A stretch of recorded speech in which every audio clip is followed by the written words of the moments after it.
Hello, I'm Tommy George from the Lincoln-Lancaster County Health Department, and I lead the Epidemiology program.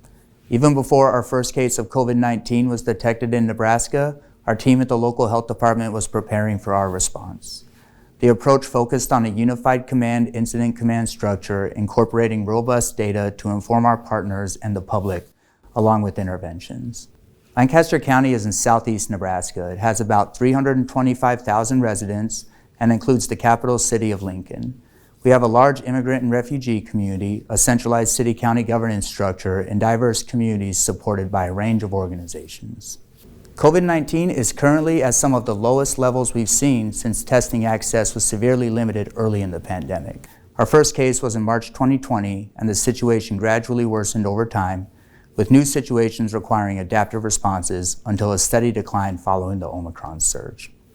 GIS reporting was a central component of our approach to communicating with the public and our partners in the emergency response.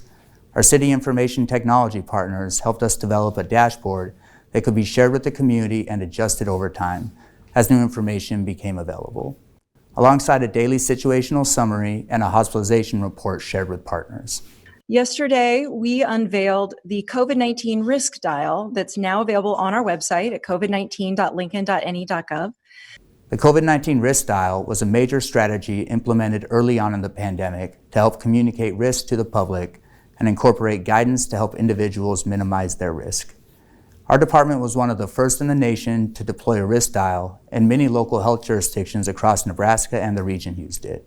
This map shows how our local metrics are plotted to determine the position of the risk dial. The methods to generate these risk categories adjusted throughout the pandemic, focusing on key indicators, including test positivity, cases, hospitalizations, and deaths, to vaccinations and wastewater testing as those tools became available.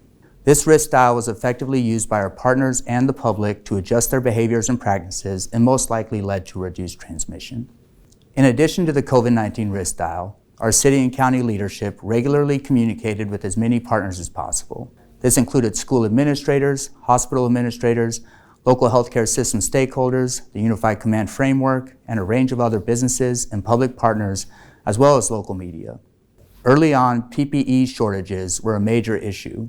Our Unified Command efficiently developed a UVGI, or ultraviolet germicidal irradiation methodology, to reuse N95 masks. Using the data we had, we also were able to communicate with schools, hospitals, and others the need for increased testing, quarantine, isolation, and vaccination throughout the pandemic. Our mass vaccination campaign was highly successful due to a great deal of collaboration with partners serving different groups in our community and being able to update partners using the vaccination data. Some of our clinics vaccinated well over 8,000 individuals in a single day. The GIS dashboard and all the data included in it was presented in a variety of ways, but it was adjusting the dashboard's information that best informed the public and our partners' interventions. From including saliva testing numbers, wastewater SARS-CoV-2 levels, hospitalizations, and our mass vaccination campaign progress, the dashboard was available as a tool to help continue promoting the need for the vaccination or other interventions to help us all navigate the pandemic. While our approach of having the data was helpful, one component that can never be ignored is the need for information describing our most vulnerable populations. We were able to describe cases, vaccinations, hospitalizations, and deaths by demographics, identifying disparities. In collaboration with cultural centers, our faith community, and other partners serving our vulnerable populations, we were able to monitor the situation and address disparities systematically. So did it work? The answer appears to be a resounding yes. When examining vaccination rates and, most importantly, deaths, it appears clear that Lancaster County fared relatively well.